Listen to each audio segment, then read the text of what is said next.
tempo. As manifestações que se produzem nas casas assombradas dependem de um antigo acontecimento.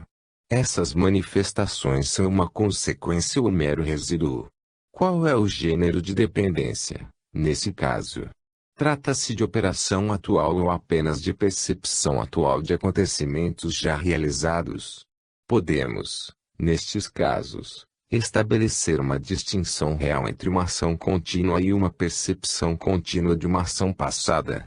Parece-me existir estreita analogia, ainda que não evidente à primeira vista, entre esses fenômenos de obsessão, esses sons e visões persistentes, e certos fenômenos de cristaloscopia e de escrita automática que também dependem de acontecimentos realizados há tempos, dos quais são consequência ou resíduo.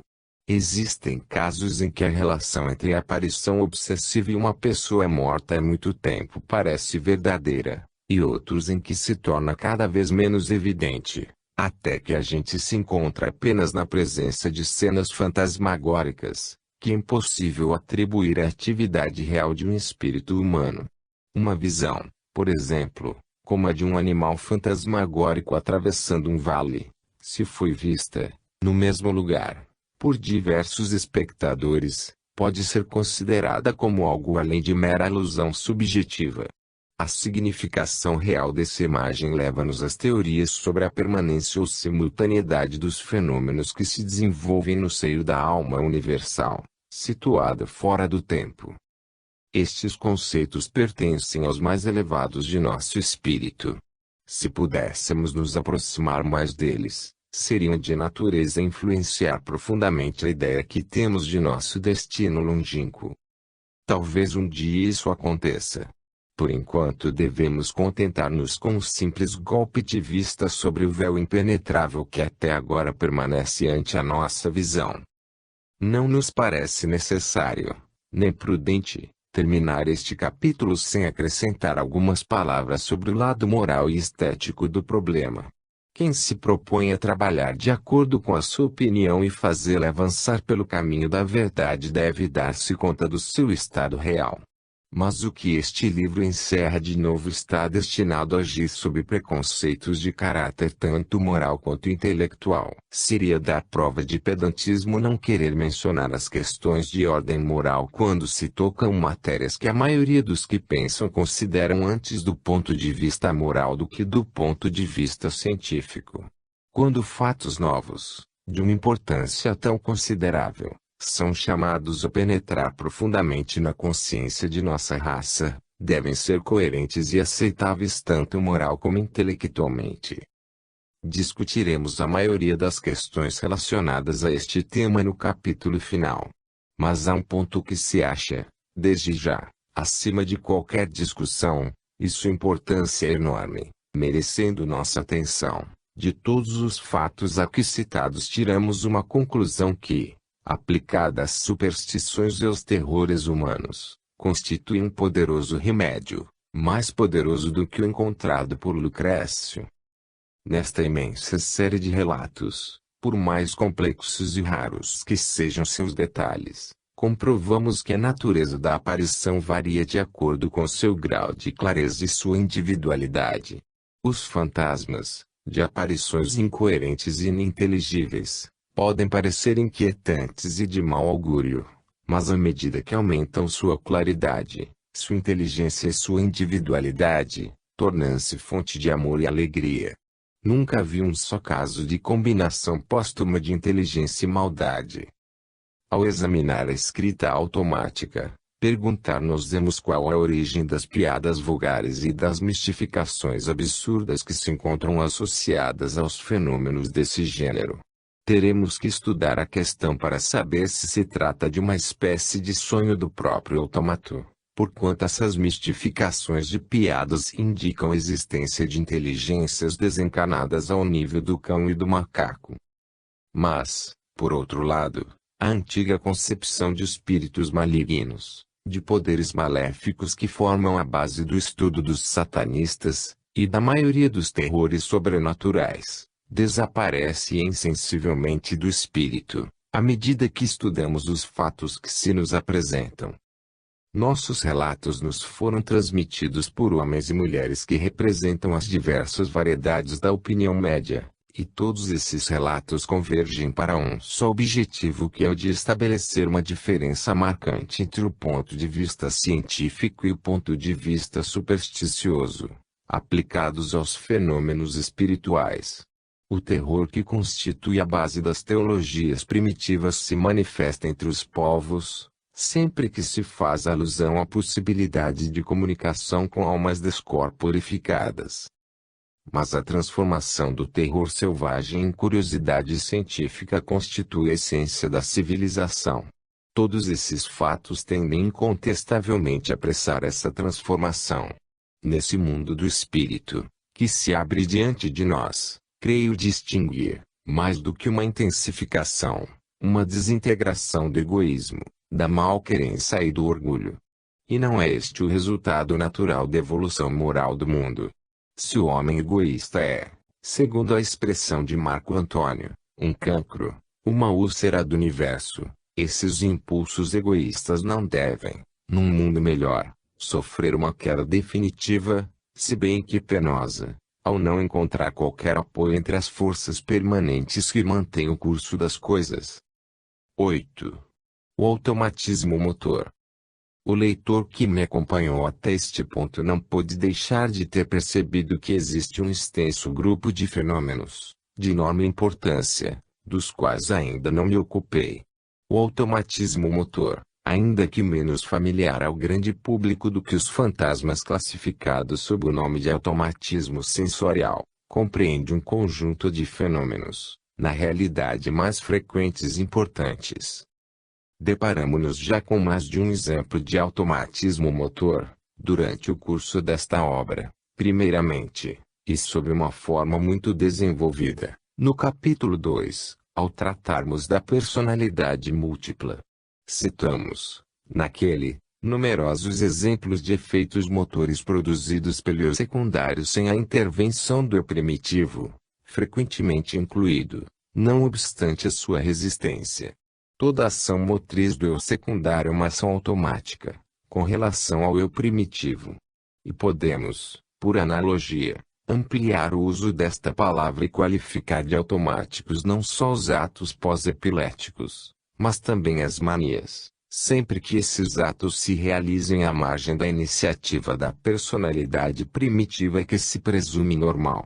Não nos ocuparemos, neste capítulo, desses fenômenos degenerativos. O automatismo, que constitui o tema, é um fenômeno evolutivo, do qual darei uma definição mais exata ao definir, ao mesmo tempo, as relações que tem com os fenômenos motores desagregantes que ocupam um lugar saliente na tradição popular.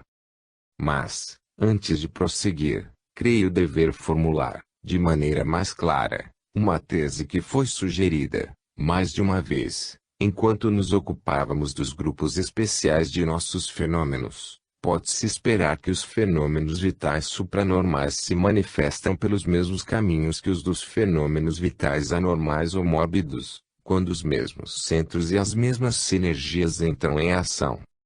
Para ilustrar o sentido desta tese, usarei de uma observação, há muito formulada por Gurney e por mim, a respeito dos fantasmas dos vivos ou das alucinações verídicas produzidas, como sustentamos, não por um estado particular do cérebro do sujeito, mas pela ação telepática de um agente distante.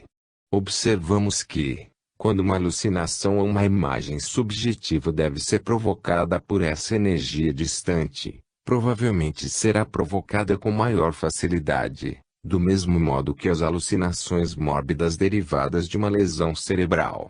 Demonstramos com numerosos argumentos que isso ocorria assim, efetivamente, tanto no que concerne ao modo da evolução do fantasma no cérebro do sujeito, como no modo pelo qual se apresenta aos seus sentidos. Proponho-me a generalizar esse princípio mostrando que, se existe em nós um eu secundário que tende a se manifestar com auxílio de meios fisiológicos, é provável que sua via de exteriorização mais curta, o caminho mais cômodo, do ponto de vista de sua manifestação em ação visível, se encontrara, Frequentemente, ao longo de um trajeto que os processos mórbidos de desintegração apresentaram como caminho de menor resistência, ou melhor, modificando a metáfora, podemos supor que a separação entre o eu primário e o secundário se fará ao longo de uma superfície que as dissociações mórbidas de nossas sinergias psíquicas mostraram tendência a seguir. Se a epilepsia, a loucura, etc., tendem a dissociar nossas capacidades de forma determinada, o automatismo deve ser capaz de dissociá-las, por sua vez, de um modo mais ou menos semelhante.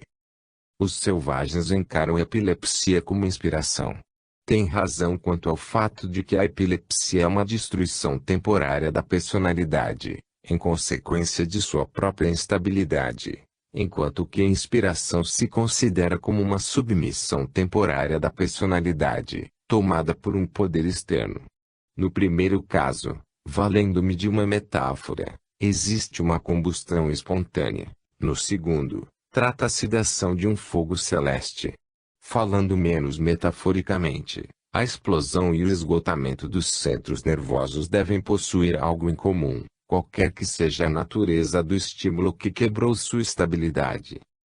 Mas como distinguir o que é supranormal do que é anormal? O que nos faz dizer que nesses estados de aberração existe algo além da histeria, da epilepsia, da loucura? Nos capítulos anteriores já respondemos, em parte, estas perguntas. O leitor deve estar familiarizado com o ponto de vista que considera todas as atividades psíquicas e fisiológicas como tendentes, necessariamente, ou à evolução ou à dissolução.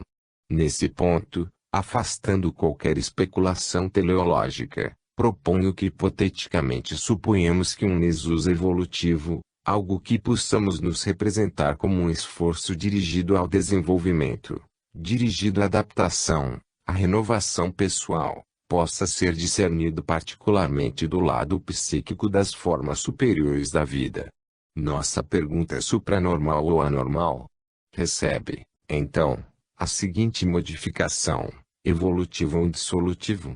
E, ao estudar sucessivamente todos os fenômenos psíquicos, nos perguntamos se cada um deles constitui um indício de mera degeneração de forças já conquistadas ou a promessa e a possibilidade, uma vez que não há posse real, de poderes desconhecidos ou não reconhecidos. Dessa forma, por exemplo, a telepatia constitui, com certeza, um passo adiante na vida da evolução. 83 O fato de poder ler os pensamentos gerados em outros espíritos, sem o auxílio de sentidos especiais, indica, evidentemente, a possibilidade de uma extensão muito ampla de forças psíquicas. E todo conhecimento novo, relativo às condições nas quais a ação telepática é suscetível de se produzir, nos servirá como ponto de partida de inestimável valor para determinar se o caráter evolutivo ou dissolutivo dos estados psíquicos pouco comuns resulta de nossos conhecimentos, relacionados à telepatia, que o aspecto superficial de certas fases da evolução psíquica pode, da mesma forma que o aspecto superficial de certas fases da evolução fisiológica, tomar a forma quer de uma inibição, quer de uma perturbação, a primeira indicativa de uma dinamogenia latente e a segunda vedando a evolução. O sujeito hipnotizado atravessa uma fase de letargia, antes de entrar na fase em que se encontra numa comunhão de sensações com o operador e a mão do autômato passa por uma fase de movimentos desordenados que se assemelham aos movimentos da Coreia antes de adquirir a capacidade da escrita ágil e inteligente. Da mesma forma, o surgir de um dente pode ser precedido por uma dor indefinida, cuja natureza faria crer na formação de um abscesso, se o dente não tivesse, mais tarde, surgido. Exemplos mais notáveis da perturbação que oculta a evolução poderiam ser tirados da história do organismo humano que progride em direção à maturidade ou preparando o aparecimento de um novo organismo destinado a sucedê-lo. Assim, as analogias, tanto fisiológicas como psíquicas, nos impedem de concluir quanto ao caráter degenerativo de determinada psicose, Enquanto um exame atento de seus resultados não tenha demonstrado que essa psicose não constitui, na realidade, uma ampliação das capacidades humanas, um novo limiar para captar a verdade objetiva, dito de outro modo, um fenômeno evolutivo. No que concerne, particularmente, aos movimentos, não pretendemos que os que não dependem da vontade consciente sejam menos importantes e significativos do que os que dela dependem. Pelo contrário, comprovamos que em nossa região orgânica os movimentos independentes da vontade consciente são os mais importantes, ainda que os movimentos voluntários, com auxílio dos quais o homem busca alimentar-se ou defender-se de seus inimigos, sejam também de grande valor prático. É necessário, com efeito, que o homem vive e se multiplique, antes de estudar e aprender. Mas não podemos confundir o que é importante do ponto de vista da vida prática imediata, com o que o é do ponto de vista da ciência, da qual a própria vida prática, em última análise, depende. Desde o momento em que o problema da existência material e da multiplicação deixa de exercer domínio sobre os demais problemas, começamos a modificar nossa estimativa, no que diz respeito aos valores, e a considerar que não são os fenômenos mais imponentes e, na aparência, mais evidentes, senão os menos perceptíveis e os menores, os que são suscetíveis de nos revelar novas fontes de conhecimentos. E gostaria de persuadir nossos leitores de que isto ocorre também na psicologia e na física. Devo dizer que alguns dos movimentos automáticos de que nos ocuparemos, certas manifestações e escritas obtidas durante o estado de possessão pertencem, a meu ver, aos fenômenos mais importantes que o homem tenha tido oportunidade de ver. Passemo-los em revista, sucessivamente, mostrando os laços que os unem aos demais, e a deduzir, paralelamente à sua significação, o grau de certeza que podemos considerar como adquirido no que concerne aos fenômenos em questão. Uma primeira característica comum a todas as manifestações automáticas, não obstante as diferenças que as separam em outros aspectos, consiste na independência, é o que os médicos chamam de fenômeno idiognomônico, isto é, que não são sintomas de outra afecção nem constituem a expressão acidental de uma modificação mais profunda.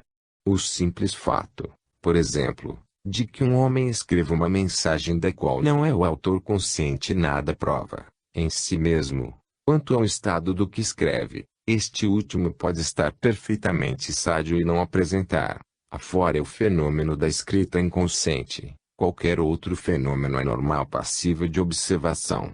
Esta característica, que confirma a observação e a experiência, diferencia o automatismo de todos os demais fenômenos, aparentemente análogos. Podemos, dessa forma, classificar nessa categoria as emissões automáticas de palavras e de frases, enquanto que a contínua vociferação da mania aguda, que é um fenômeno meramente sintomático, se acha fora desta categoria, da mesma forma que o grito hidrocefálico, que também, longe de ser um fenômeno independente, é determinado por uma lesão definida. Compreenderemos também, nessa categoria, certos movimentos simples das mãos, coordenados, tendo em vista o ato da escrita, mas permanecerão excluídos, por definição, os movimentos corecos, sintomáticos de certo estado mórbido do sistema nervoso, ou os movimentos que podemos chamar idiopáticos, visto constituírem uma enfermidade independente. Mas os movimentos automáticos de que nos ocupamos não são idiopáticos mas idiognomônicos, podem estar associados a certos estados do organismo ou por eles favorecidos, mas não são sintoma de outra doença, nem constituem, por si sós, uma doença. Outra característica comum a todos esses fenômenos é que constituem movimentos automáticos portadores ou transmissores de mensagens e advertências, o que não quer dizer que as mensagens das quais são portadores procedam todas de fontes externas ao espírito do sujeito. Isso ocorre, provavelmente, em certos casos, Mas o mais frequente é que as mensagens tenham sua origem na própria personalidade do autômato e, neste último caso, são mensagens que uma camada qualquer da personalidade transmite a outra camada da mesma personalidade que, gerados na região profunda do ser humano, afloram à superfície sob a forma de atos, visões, sonhos, palavras, sem que exista a menor percepção do processo que precedeu sua elaboração.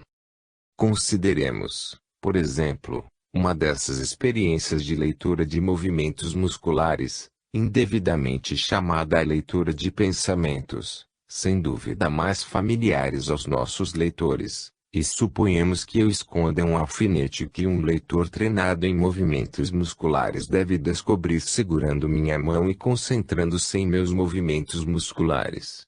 Inicialmente, escondi o alfinete na almofada, mudando de ideia, coloquei-o numa estante da biblioteca. Fixo meu espírito neste último lugar, após resolver ficar estático. O outro segura minha mão, leva-me antes à almofada, depois estante da biblioteca e encontro o alfinete. O que acontece nesse caso? Quais os movimentos que fiz? Não fiz qualquer movimento voluntário ou involuntário consciente. Antes um movimento inconsciente involuntário que se encontra sob a estrita dependência de uma idealização consciente. Pensei fixamente numa estante da biblioteca e ao caminhar pelo quarto chegamos a esse lugar. Fiz um movimento, ou melhor, produziu-se uma contração muscular do braço, movimento inconsciente, mas suficiente para proporcionar a delicada sensibilidade de meu guia, as indicações que necessitava. Tudo isso está devidamente reconhecido e explicado até um certo ponto. Definimos o fenômeno dizendo que minha idealização consciente comportava um elemento motor. Este, todavia, liberto de uma manifestação consciente, encontrava-se, sem dúvida, exteriorizado sob a forma de uma contração periférica. Mas, algo mais houve. Antes que meu guia parasse diante da biblioteca, deteve-se diante da almofada. Eu não possuía qualquer ideia consciente desta última, mas a ideia de alfinete na almofada deve ter se refugiado em meu subconsciente, e essa recordação inconsciente se revelou através de uma contração periférica tão diversa como a que correspondia à ideia consciente de alfinete colocado sobre a estante da biblioteca. A contração era, pois, em certo sentido, um movimento automático transmissor de uma mensagem, a exteriorização de uma ideia que, consciente noutra oportunidade, se tornava inconsciente num grau muito ligeiro, já que bastaria um esforço mínimo para trazê-la ao campo de consciência. Mas existem casos em que demarcação entre zonas da personalidade é muito marcante, até o ponto em que a comunicação entre uma e outra é totalmente impossível. Assim, na sugestão hipnótica, quando se ordena, por exemplo, ao sujeito que escreve ao despertar, as palavras que lhe foram sugeridas durante o sono hipnótico, assistimos a movimentos automáticos, dos quais o sujeito, uma vez acordado, não tem a menor consciência. Mas há mais. Adiante temos numerosos exemplos de transformações de comoções psíquicas em energia muscular de um gênero raro na aparência. Essas transformações de força, por assim dizer, psíquica em força física se operam em nós de uma maneira contínua. Mas sua natureza permanece, em geral, obscurecida pelo problema concernente à verdadeira eficácia da vontade. Será interessante citar um ou dois exemplos dessas transformações em que se trata de um processo automático e onde nos encontramos na presença do equivalente motor de uma emoção ou de uma sensação que não parece encerrar qualquer elemento motor. Um meio simples, embora grosseiro, de comprovar as transformações desse gênero nos é proporcionada pelo dinamômetro. É necessário, primeiro, determinar o grau de pressão que o sujeito é capaz de exercer sobre o dinamômetro, apertando com todas as forças de que dispõe no estado normal. Ao fim de algum exercício, o máximo de força de pressão se torna mais ou menos constante, sendo possível submetê-lo a diferentes influências e medir o grau de reação, isto é, o grau de compressão em maior ou menor escala, de acordo com a influência que sofre. Acompanho uma criança ao circo, senta-se ela junto a mim, segurando-me a mão, tiros ecoam e sua pressão torna-se mais forte. Suponhamos que ao invés de me segurar a mão, tenta apertar com todas as forças um dinamômetro e que a excitação brusca capacita a comprimir com mais força do que a empregada antes daquela excitação. Devemos considerar essa exceção de contração muscular como automática ou voluntária. Ferre e outros demonstraram que as excitações de qualquer gênero, bruscas ou prolongadas, agradáveis ou desagradáveis, tendem a aumentar a força dinamométrica do sujeito. Em primeiro lugar, e o fato assume grande importância, a força média com a qual se exerce a pressão é mais elevada no homem intelectual que no operário, o qual demonstra não se tratar tanto de musculatura bem desenvolvida, como de um cérebro mais ou menos ativo, que torna possível a concentração brusca da força muscular. Ferre comprovou, consigo próprio, e com alguns amigos, que só o fato de ouvir uma conferência interessante, ou de empregar a livre associação de pensamentos num lugar isolado, que o simples fato de falar ou escrever, produzem um indiscutível aumento de pressão, especialmente da mão direita. Da mesma forma, obtém-se idênticos efeitos de dinamogenia entre os sujeitos hipnotizados, com auxílio de notas musicais, de luzes de cor, a luz vermelha em particular, e inclusive pela mera sugestão alucinatória da luz vermelha. Todas as nossas sensações, conclui Ferre, são acompanhadas de um desenvolvimento de energia potencial que passa ao estado cinético e se exterioriza em manifestações motrizes, que um aparelho tão grosseiro como o dinamômetro é capaz de observar e registrar. Quais são os caminhos seguidos pelas mensagens para passar de uma camada a outra da personalidade? Para responder a essa pergunta teríamos que considerar, primeiramente, algo mais do que as mensagens expressadas através da palavra ou da escrita, isto é, por meios bastante complicados, os que envolvem uma forma mais rudimentar. Mas o gesto constitui o meio de comunicação mais elementar, comum aos animais e aos homens, e o som, por si só, constitui uma forma especializada do gesto. Os animais superiores diferenciam seus gritos, o homem desenvolve a palavra, e os impulsos que ocasionam a transmissão de mensagens se resolvem todos em movimentos, movimentos da garganta, movimentos da mão. Os gestos manuais se desenvolvem até poder produzir o grosseiro traçado dos objetos e esse impulso gráfico, ao se aperfeiçoar, espraia-se em duas direções. De um lado, converte-se em arte plástica e pictórica que transmite as mensagens com auxílio de um simbolismo direto, oposto a simbolismo arbitrário, e por outro lado, adapta-se às leis da palavra e torna-se ideográfico, para terminar, pouco a pouco, no simbolismo arbitrário que se expressa na escrita alfabética, na aritmética, na álgebra e na telegrafia. Existem entre os meios de comunicação de que dispõe o eu subliminar, comportamentos análogos aos que acabamos de enumerar. É possível, e como eu subliminar inicia seu esforço, como telegrafista, com total conhecimento do alfabeto, é certo, mas dispondo unicamente de uma forma de ação débil e grosseira, sobre o mecanismo muscular, parece provável, a priori, que o meio de comunicação mais fácil consistia numa repetição de movimentos simples, dispostos de forma que correspondam às letras do alfabeto. Todos ouviram falar, ainda que de forma ridícula, do misterioso fenômeno das mesas giratórias, dos espíritos que batem, etc. Vejamos se as considerações anteriores podem proporcionar uma explicação suficiente, baseada sobre fatos mais ou menos sólidos. Quando uma ou várias pessoas pertencentes a esta categoria especial que se designa através do termo pouco explícito e bárbaro de médium estão com as mãos em contato com um objeto facilmente movimentável e desejam que este se movimente, Frequentemente seu desejo é realizado. Quando desejam, também, que o objeto indique com seus movimentos as letras do alfabeto, indo, por exemplo, na direção do A, etc., isto se produz com frequência e se obtém respostas inesperadas. Até aqui, e qualquer que seja a nossa interpretação, nos encontramos na presença de fatos de fácil reprodução e que todos podem verificar.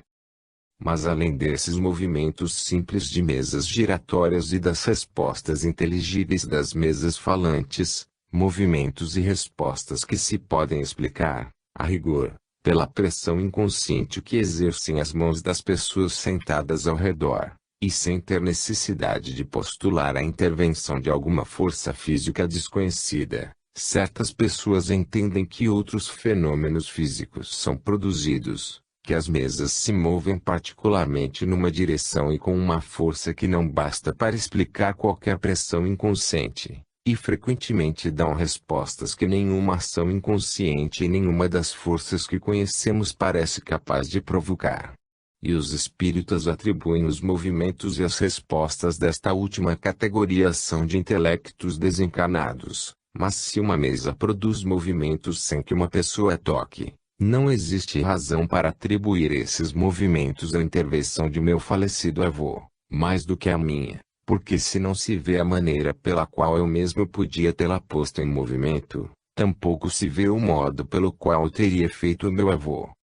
A explicação bastante conhecida de Faraday, segundo a qual os movimentos das mesas giratórias seriam o resultado de uma soma de diversos movimentos inconscientes, correta para os casos mais simples, deixa em aberto a questão mais difícil concernente à origem dessas mensagens inteligíveis transmitidas pelos movimentos diversificados e repetidos de objetos facilmente movíveis.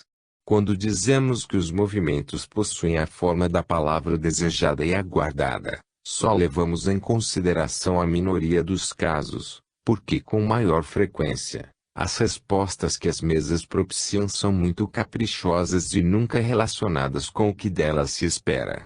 A explicação mais verossímil, a meu ver, é a que admite que essas respostas são ditadas não pelo eu consciente, antes pela região profunda e oculta onde se elaboram sonhos fragmentados e incoerentes. Mas os movimentos das mesas constituem, numa determinada medida, a forma mais simples, a menos diferenciada, da resposta motriz.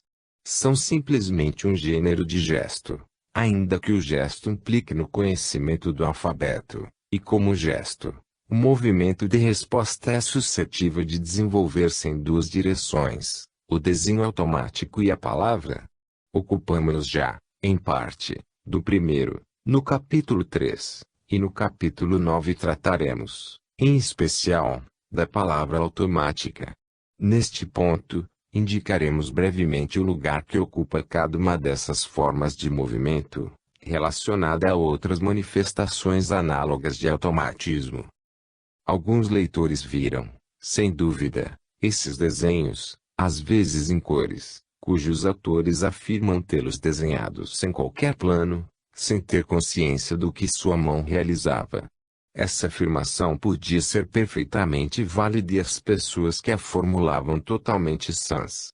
Os desenhos feitos dessa forma estão de acordo com que a opinião formulada nos autoriza a esperar, porque apresentam uma mistura de arabescos e ideografias, isto é, parecem-se, em parte, a essas formas de ornamentação que traça a mão do artista quando rabisca o papel sem um plano definido e, por outro lado, lembram as primeiras tentativas de expressão simbólica que se observam entre os selvagens que, todavia, não possuem o alfabeto.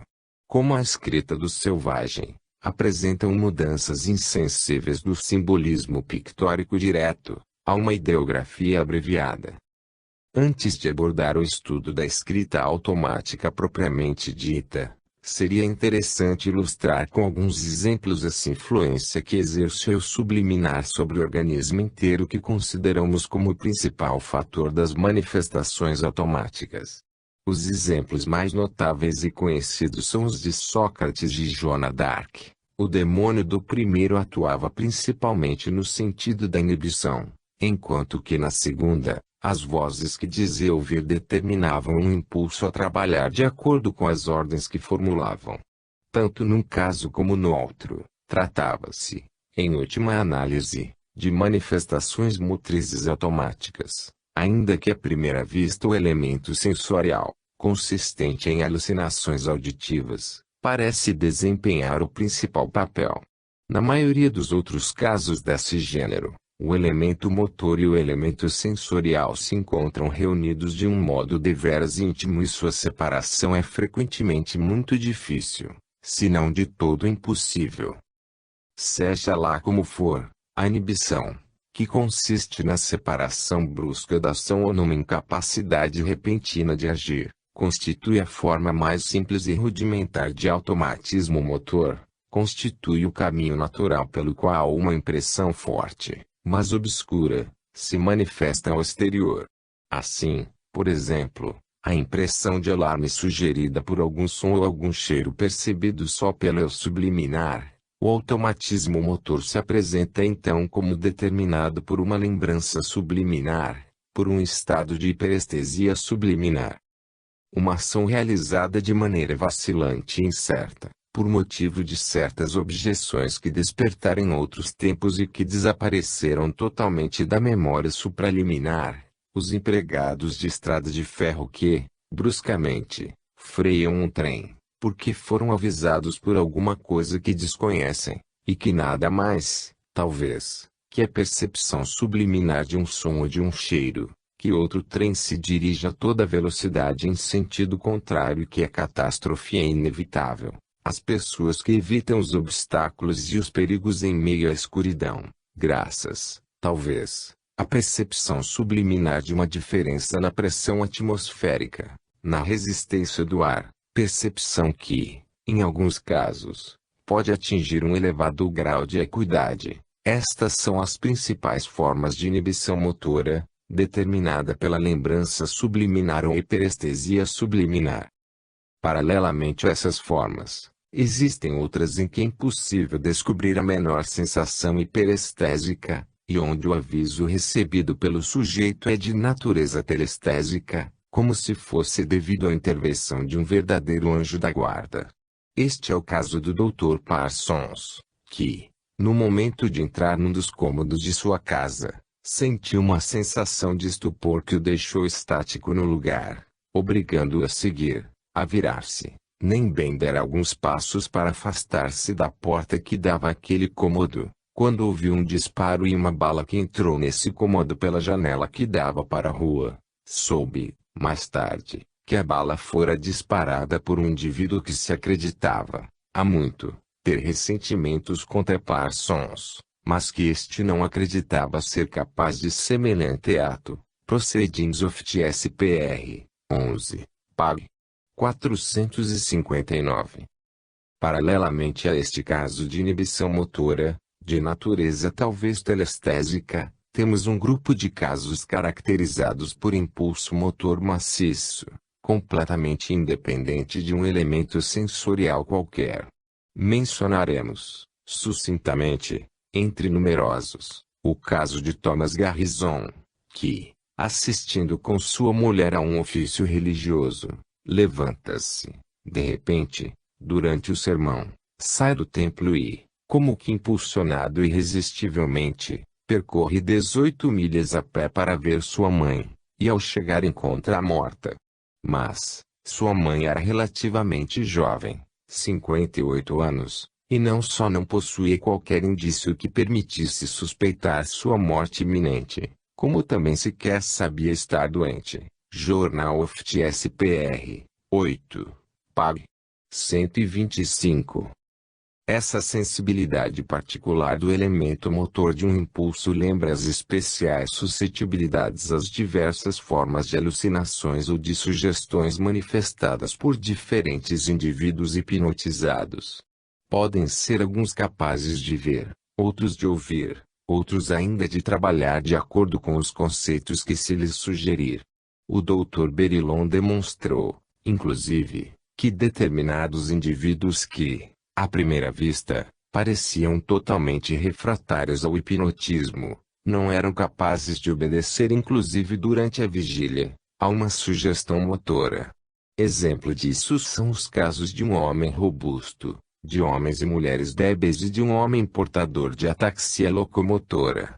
Dessa forma, a volição do controle supraliminar sobre certas combinações musculares não exclui a sugestibilidade motora, com relação a essas combinações, da mesma forma que a volição da sensibilidade supraliminar numa camada de anestesia não exclui a sensibilidade subliminar ao nível da mesma camada. Por outro lado, um controle supraliminar, especialmente bem desenvolvido, favorece a sugestibilidade motora. Por exemplo, os indivíduos que sabem cantar obedecem com maior facilidade às sugestões relacionadas ao canto. Portanto, devemos esperar novas observações antes de poder dizer antecipadamente se, no caso de um sujeito determinado, a mensagem afetará a forma motora ou a forma sensorial. Menos ainda podemos explicar a predisposição especial desse indivíduo a uma ou várias dessas formas comuns de automatismo motor, palavra automática, escrita automática, movimentos de mesas, etc. Essas formas de mensagens podem apresentar as mais diversas combinações, e o conteúdo de qualquer dessas mensagens pode ser fantástico ou caprichoso, ou verídico de alguma forma. Vamos enumerar as diferentes formas de mensagens motoras subliminares, de conformidade, o mais possível, com sua crescente especialização. 1. Temos, primeiramente, os impulsos motores maciços, o caso de Garrison, intermediários das afecções sinestésicas e dos impulsos motores propriamente ditos. Nos casos deste gênero não existe um impulso especial para o movimento de um membro, senão o de atingir um certo lugar pelos meios comuns. 2. Vem, a seguir, por ordem de especialização, os impulsos musculares subliminares simples, que originam os movimentos de mesas e os fenômenos semelhantes. 3. Pode-se citar, em terceiro lugar, a execução musical iniciada subliminarmente. Os casos desta categoria apresentam uma dificuldade especial, pois o umbral da consciência dos intérpretes musicais é muito vago e indefinido. Na dúvida, deve-se tocar com os dedos, não com a cabeça.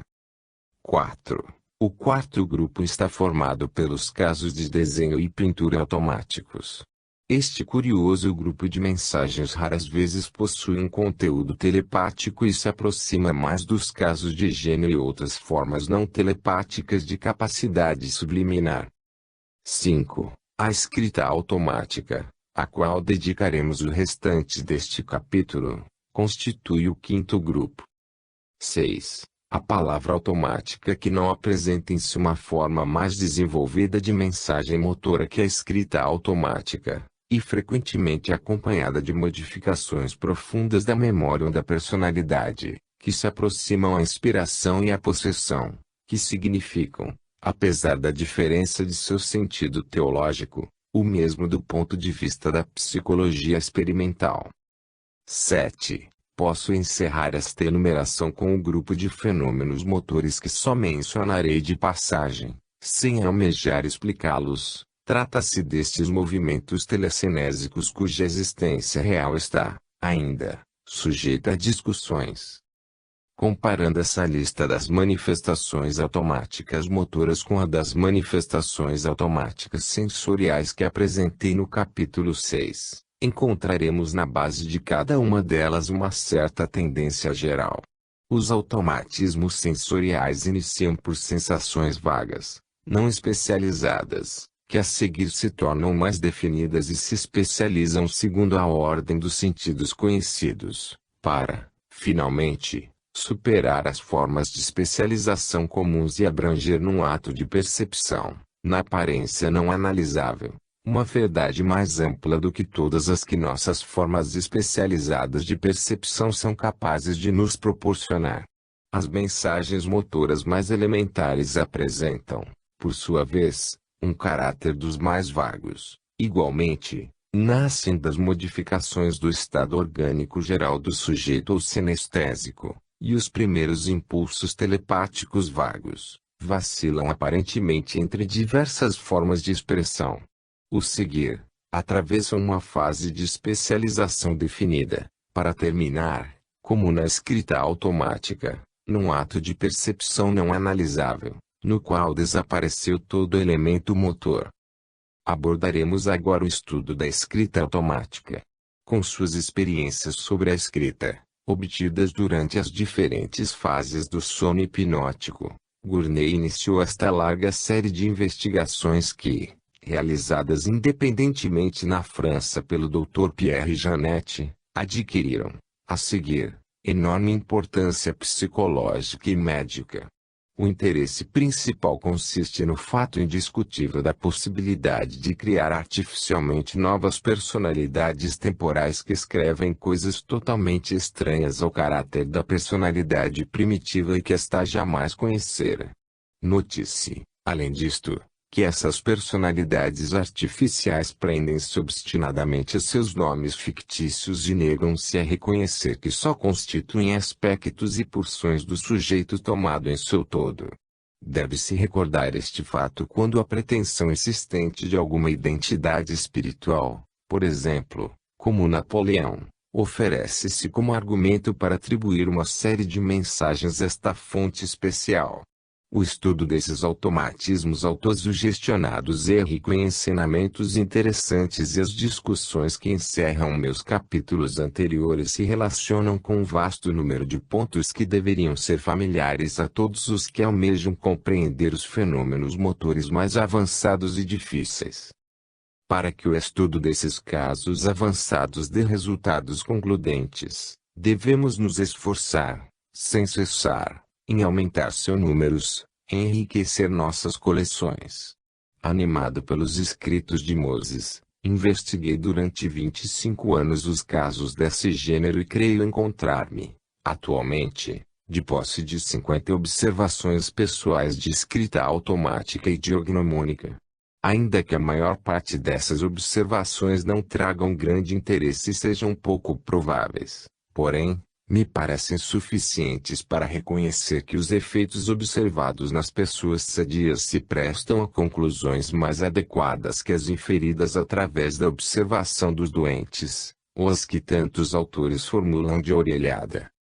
Em 2 casos, o costume da escrita automática, desenvolvida não obstante minha proibição, por pessoas sobre as quais não possuía qualquer influência, demonstrou que, até certo ponto, inspirava aos sujeitos a convicção obstinada que as bobagens que escreviam eram tão verídicas como importantes. Em outros casos não ocorreu nada semelhante e não só os sujeitos referidos não apresentavam qualquer enfermidade nem perturbação que se pudesse considerar como a causa do automatismo, senão que diversos deles apresentavam uma saúde física e intelectual acima da média. No que diz respeito ao conteúdo das mensagens automáticas, este varia de acordo com as fontes aparentes dos últimos. De acordo com isso, pode-se distinguir as seguintes variações. A. A mensagem pode ter sua origem no espírito do próprio sujeito e inferir seu conteúdo, quer dos recursos da memória comum, quer dos da memória subliminar mais ampla, a dramatização da mensagem, isto é, o que se atribui a um espírito diverso do espírito do sujeito, se parece, nestes casos, a dramatização dos sonhos e da sugestão hipnótica.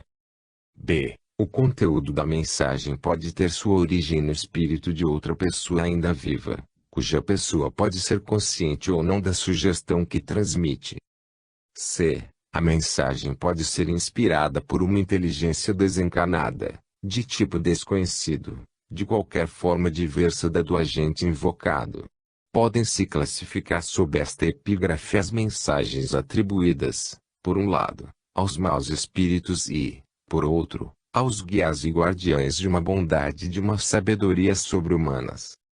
D. Por último, é possível que a mensagem advenha, de modo mais ou menos direto, do espírito do agente, um amigo falecido, que ele pareça invocar. Meu principal esforço tende, naturalmente, a mostrar que existem mensagens pertencentes a outras categorias que a categoria A, no qual a maioria dos psicólogos gostariam de encaixá-las todas.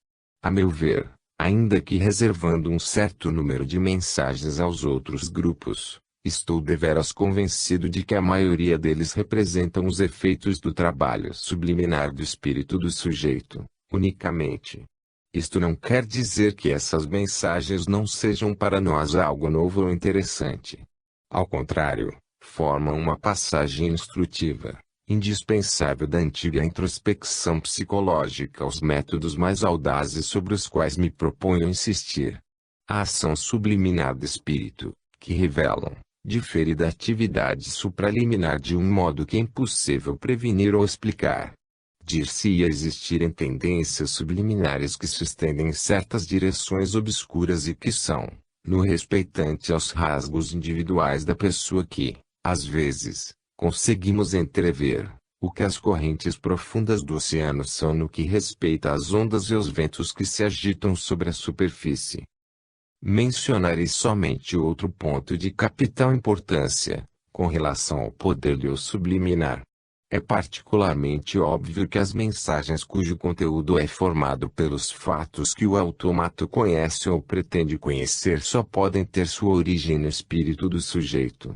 Mas a proposição contrária não é da mesma forma verdadeira, isto é, que as mensagens cujo conteúdo é formado por fatos que o autômato desconhece não têm, necessariamente, que se originar de um espírito diverso do seu.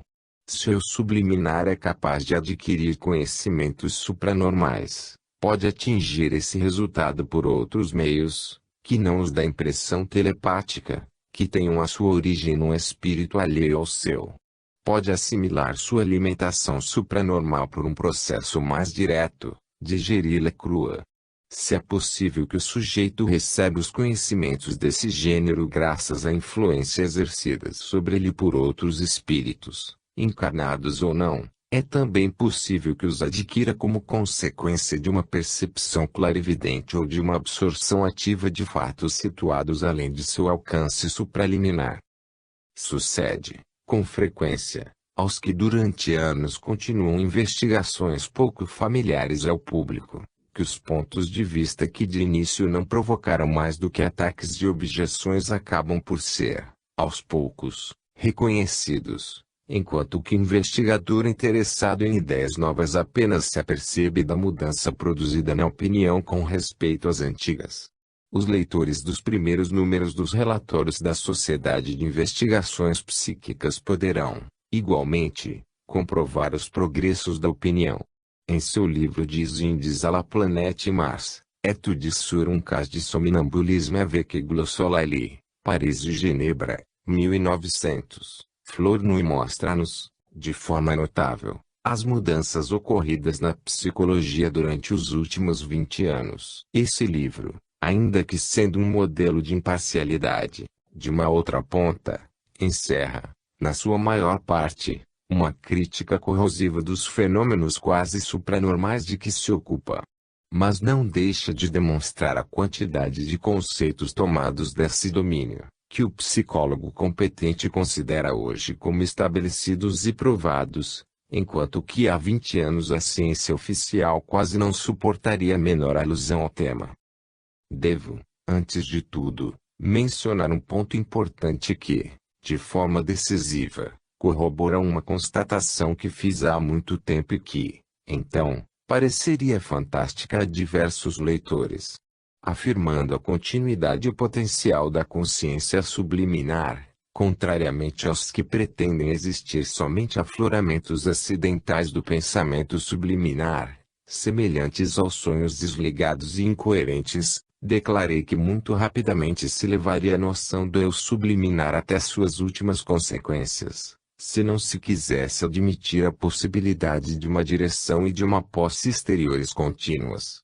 Ora, toda a discussão sobre o tema Flournoy gira sobre esse ponto.